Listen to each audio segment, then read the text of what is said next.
Welcome. This is Christina Allison, and I'm doing a presentation on leadership with purpose for my textual analysis project. This is for my Communication 610 course, Social Creation for Organizing at Queen's University.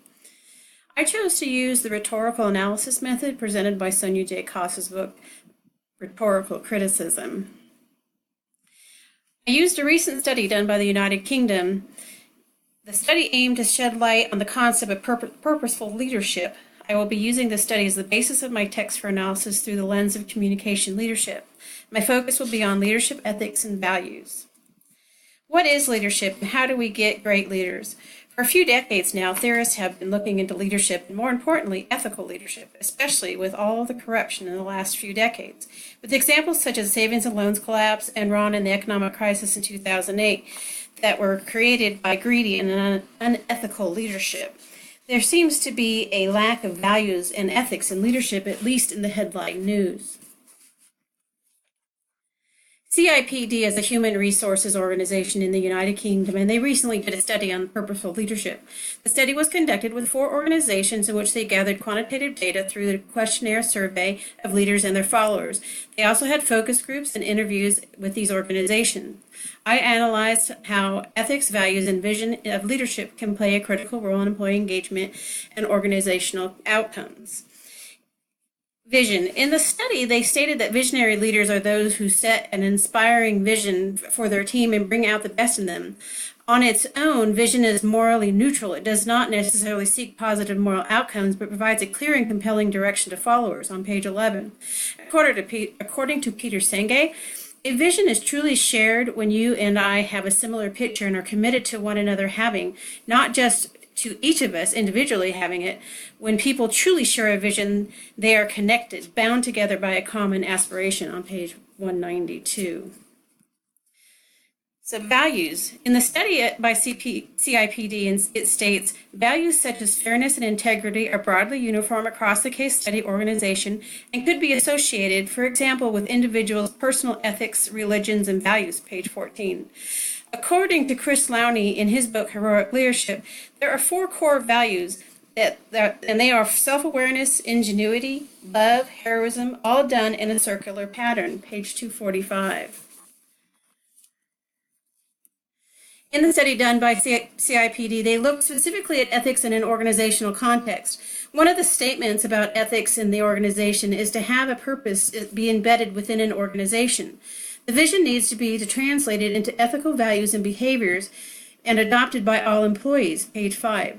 It seems that just talking about ethics with employees is not enough. The other important aspect of ethics is leadership must show what they say about ethics and behaviors they represent in action and needed to be in alignment.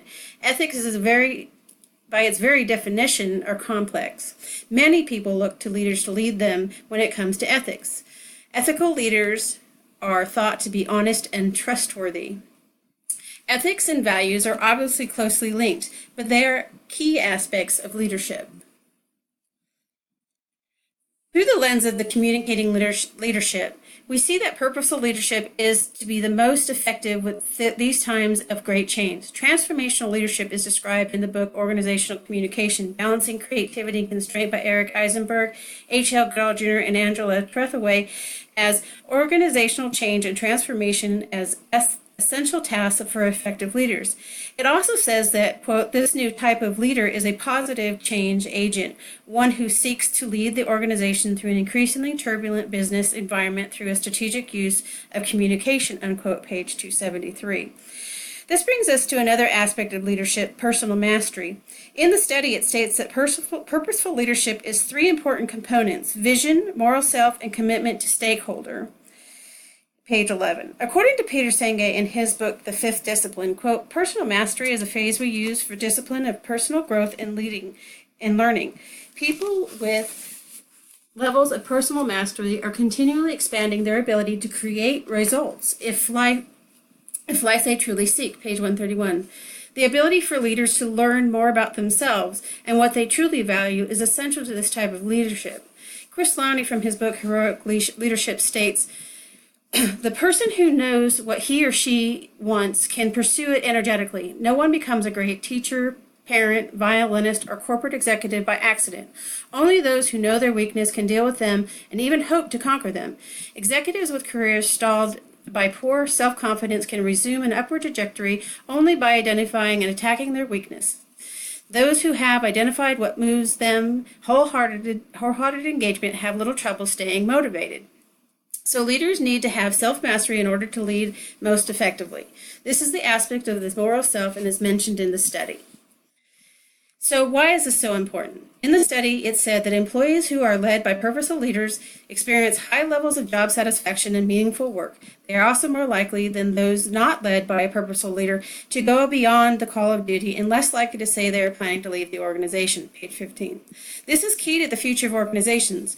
All of the studies show that being led by what is called a purposeful leadership, servant leadership, in the organizational Communication, Balancing Creativity Constraint by Eric Eisenson, H.L. Goodall, and Angela Trethway, it states that, quote, effective leaders are skilled at authentic communication or relating to others in a way that reflects their own deeply held values and beliefs. They are excellent communicators who have the ability to use language to influence and motivate others. Page 278.